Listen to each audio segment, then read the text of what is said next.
you think are essential questions that people have to have in terms of creating a great succession plan? So if people want to sell their businesses, what sort of questions do you think they should be asking themselves, my friend?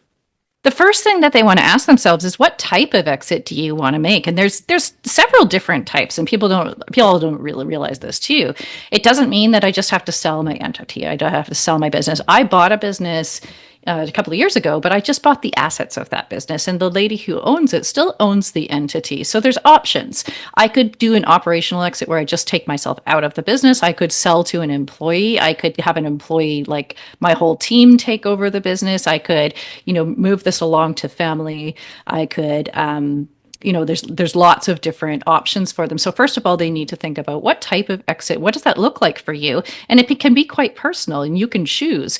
Second thing is like what would make it worthwhile for you from a financial perspective? And what we tend to do is we work from a valuation perspective. And so we'll do valuation, and we will say as part of valuation, you do sort of a risk assessment, and that risk assessment affects your valuation, but also tells you where are the opportunities for you to build out more inside your business that would increase your valuation. What are the opportunities to fix things inside the business?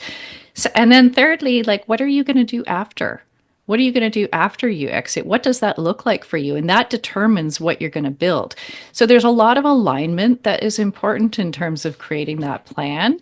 And that alignment is very much to do with who are you as a business owner and what do you want to build inside the business, because some of these strategies may just not suit you. It may just not be something that you even think is worthwhile pursuing. So we think about a business almost like we think about a piece of real estate. Is it worth it to make the upgrades to my real estate in this way or that way? What's the payoff going to be?